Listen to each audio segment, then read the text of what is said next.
Welcome to a brand new BS High School report at Planet Sub. Tonight's guest will be Jonathan Snover from Westside Wired. Jonathan is a journalism student at Westside, and he is currently uncommitted for the class of 2020. And now, welcome into a brand new BS High School report at Planet Sub. Today I am joined by Jonathan Snover from Westside Wired. Correct. Jonathan, welcome in. Nice to see you again. Yeah. Sitting by each other front row a lot at the basketball games. That's true. Yep. There's not enough for two of us on one broadcast for those. Exactly. Westside Wired and Warrior TV. Yep. Now I'm just naming two things that are better productions than what I do here. So tell us a little bit about Westside Wired and what you do there. So we go by Westside Journalism. Westside Journalism. So just because when I first came here as a freshman, it was like very separated. You know, there was Lance, which is the newspaper. There was WTV, which is like the video, and then there was like Wired. Mm-hmm. And they were just completely three separate groups. And so over the past couple years, we've tried to integrate all of them, and that comes from what I do. I'm the co-sports editor, and so we've basically created a sports journalism class, and then so we do all the sports journalism throughout the hallway, minus a little video and stuff, just because some people are more skilled than others. But so we have like a team of photographers and then writers that write for both Wired and Lance, and so Westside Journalism, we really want to put ourselves out there, and I think we've been doing a really good job of that. We have a very good social media presence relative to other high school journalism programs around the cities. I think my favorite, besides you, my favorite person to come out of Westside Journalism is Aaliyah Conley at the Omaha World Herald. Yeah, I think she's proud of everything she's done. One of the most talented writers you will find, and reporters. Is there anybody that you look up to or have used as a model for your writing and what you do? Not through Westside necessarily, but when I went to a journalism summer camp 2 years ago, mm-hmm. and we FaceTimed in with a guy at the World Herald named Chris Hetty, and he does both the Nebraska football and basketball beats. And then last year he came through and talked to our class, our sports J class, and so he's someone that I've worked with a lot, and just someone that's always around. Mike Sauter, another guy, great guy, that I really enjoy working with and working around, model how I report off of what he does. So yeah, there's definitely some great media figures around Omaha for sure. What the world of journalism is always changing, and what have you noticed just in your few years that you've been doing Westside Journalism? Any changes that you've noticed? So I think a lot in like today's day and age with social media, with the internet, a lot of people, when I say, oh, I want to go into journalism, they're like, oh, it's dying. Mm-hmm. And it's not necessarily dying, it's just changing, and it's evolving with the technology. So while print newspapers might be gone in 10 years or so, say, the people still need to write for the websites and other places. And so I think that's definitely something that we've gotten a jump start in at Westside Journalism, because we have a website, and a lot of other schools are trying to start a website and trying to change with that. But that's something that we jumped out ahead of, and we've made a name for ourselves around the city. When people say, oh, we're playing Westside, they're like, oh, let's go check Westside Wired, and that's a really cool thing to me. So.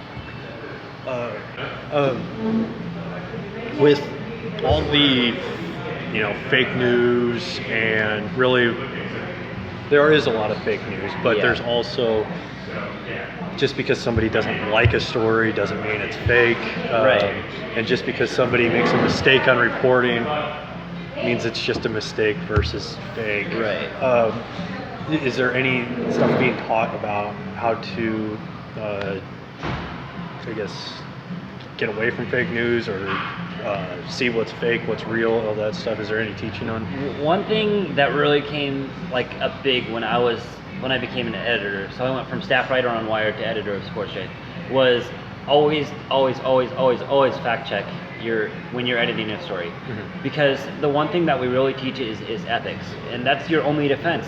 When you have like a First Amendment argument, someone saying, hey, this isn't right, but you have 2 or 3 sources to back that up, then that's your argument, that's your defense. And so ethics is huge in the world of journalism, and that's definitely something that we try to preach a lot at Westside. For sure. What's this is your senior year? This is my senior year. Your senior season. Yes. So, yes, sir. Where are you looking to go for college? So I've applied at Mizzou. They have one of the better journalism programs like in the world. I've applied at USF in Sioux Falls, a smaller school, a little more opportunity. Lincoln has a really good school if I want to stay close to home. So I've applied 3 or 4 places, and I'm not quite sure yet, but I've kind of narrowed it down. So what ultimately do you want to do with journalism? Is it print, TV, radio? Is there reporter? What do you? What's your ultimate goal? I know that I want to go into the realm of sports. Mm-hmm. When I do the broadcast for WTV, it's like there's just this big, huge light bulb that goes off, and I just really enjoy doing that. I've been told I'm good at it, and so that's definitely a path that I might look going towards. Writing, reporting live is always super fun too. So I'm not really sure, but I think I'm leaning more towards the broadcasting side. I work in radio. I work with Energy Media, 1620 The Zone. So. Gotcha. What's your favorite event that you've covered? Actually, I'm assuming it's going to be the Carl Brown shot, right? Yeah, for sure. Carl Brown.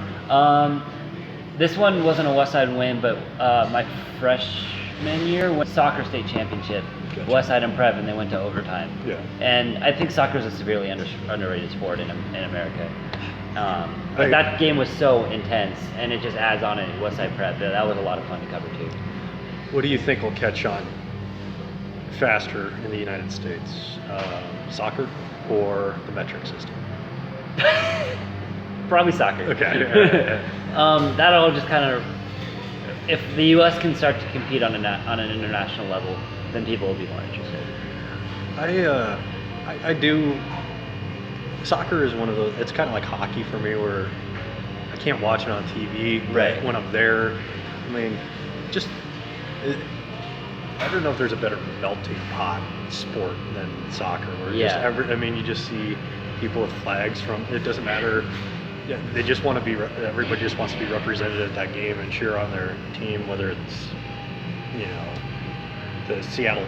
Actually, that MLS, Seattle and Portland. That's a fun one to watch. But any other MLS is tough to watch on TV. But going to those games is actually fun. Yeah, and Sporting KC, our local team, I guess you could call them, puts on a really great atmosphere.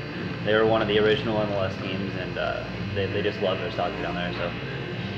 Yeah, I think that the MLS was definitely like Americanized. They run the playoff system. They run it over the summer, where everyone else runs it. August to May, and that's just not compete with football and basketball and such. But I think that soccer is definitely growing, and I think that next huge step will be if the Americans can start to compete at a World Cup level.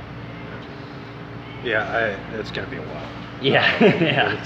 They're still kind of trying to figure it out. I do think that's one of those. If we could, if they had some miracle run in the World Cup, I do think that would be one of the coolest things to watch. Yeah. And there would be so many people watching that, even people that hate soccer. I mean, even if they just got to the semifinals or something, I think people would really love that versus, and that would be way more exciting than the basketball team just running through teams and whatnot. Right, exactly. And I think the women have done a great job of upkeeping the sport in America too. They've obviously been very, very, very successful. And women's soccer is something that's still growing internationally. So to have the U.S. at the forefront of that's pretty cool too. What would be your dream event to cover? Final Four. Final Four. I'm a huge basketball guy, which is why the Carl Brown show is probably at the top. Yeah. But the Final Four would I would be in awe. The entire 40 minutes of the game, everything around that weekend. The Final Four would definitely be the dream for sure. Well, Jonathan, appreciate you coming on. Yeah, of course. So, where can we find you on Twitter, and then your next story coming out? Personally, I'm on Twitter at Jonathan Snover, just my name. You can always follow Wired at Westside Wired. I live tweet all the games, along with Josh Siegel, my other co-editor. Good. And then good kid.